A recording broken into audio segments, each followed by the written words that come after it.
Pooja and welcome to Food Without Borders. Since peaches are in season, I thought I should flaunt my culinary skills to you and show you a peach crisp recipe that I personally came up with.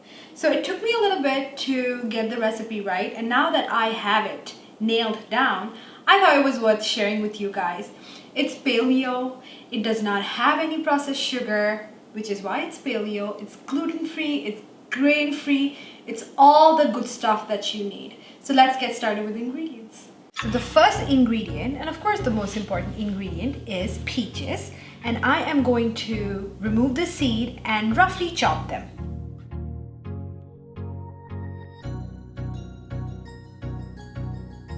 I have some pure maple syrup. I have maple sugar.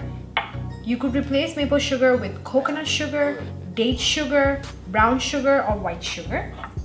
I have some pecan halves, almond flour or almond meal, tapioca starch or arrowroot starch. You can even use corn flour.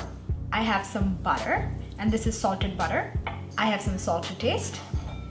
And then I have some heavy whipping cream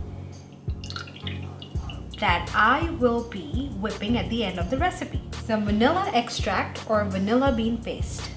So the first thing we'll do is prep the peaches. So here I have the peaches. To this I will add the tapioca starch. Now you could use arrowroot starch or you could use corn flour, but if you did use corn flour, it won't be paleo, or sometimes corn flour has a little bit of gluten, so you might want to watch that.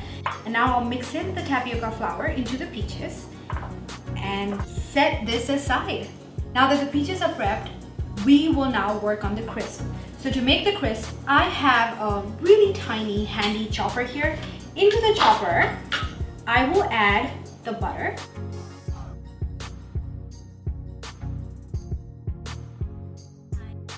the pecans,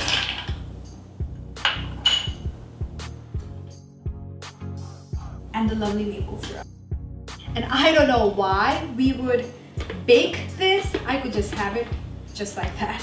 And now what the food processor or the chopper would do is bring this all together while chopping all the ingredients and making it into a coarse dough.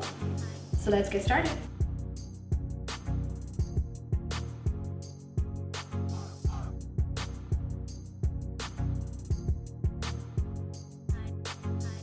Alright, I think the crisp is to the consistency of my liking. And now let me wash my hands and come back. So while we assemble the crisp together, I have my oven preheating at 350 Fahrenheit. And now I will divide the peaches into these 4 ramekins.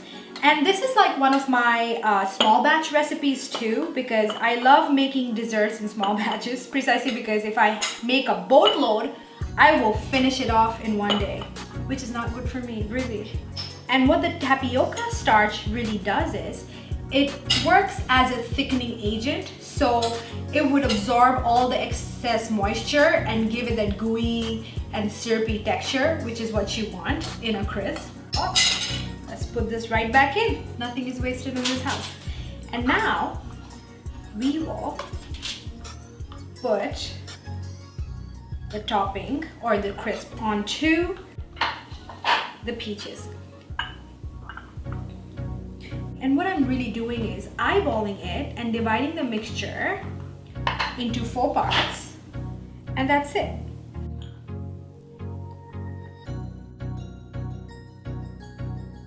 And what's great about this recipe is you can freeze them, and whenever you're ready to make it, just remove it and throw it in the oven. Or you can always leave it in the refrigerator after assembling it, and when your guests are in and you want to put this together, just throw it in the oven and you're all done. You can also make these with cherries, blueberries, strawberries. It's your imagination. Your options are endless, people. So now I am going to transfer them or place them onto this baking tray.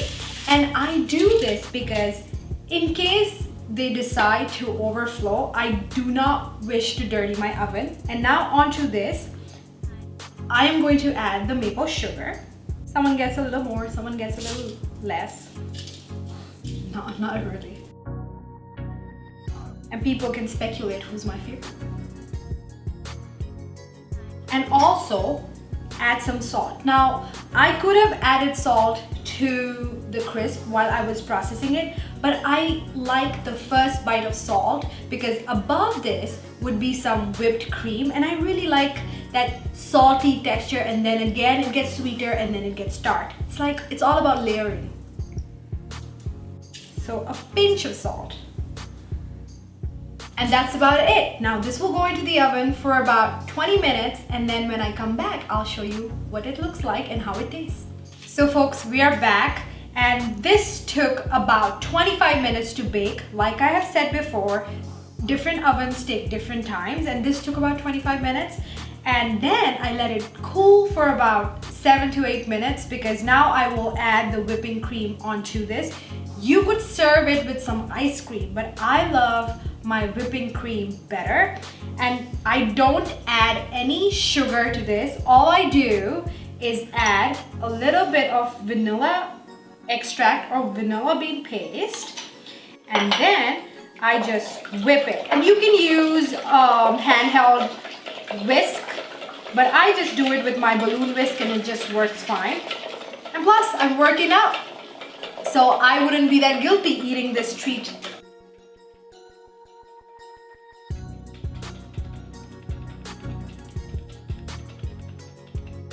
And if you can see, I'm not turning this into a stiff peak. It's kind of semi-stiff, and that's a great consistency to have.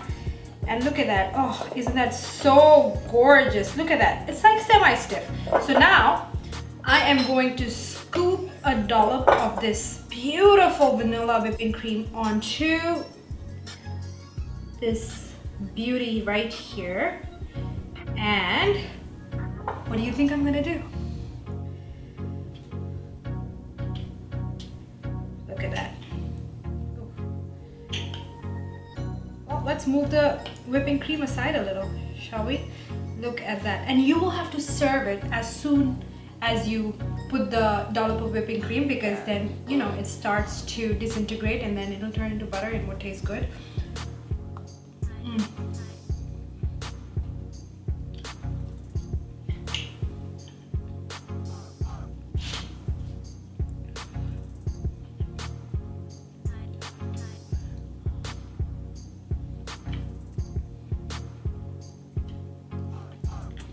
I'm sorry, got a little carried away because it is so good.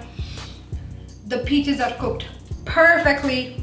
They taste delicious. The crust is wonderful. You can even tell that there's no gluten in this recipe, really. So you have to give this recipe a try. If you don't wish to use whipping cream, you can always use ice cream. A good vanilla ice cream would taste heavenly with this. Give this recipe a try. I will leave a link to this recipe in the description box, and I'm going to go and enjoy this recipe, and I will see you next week.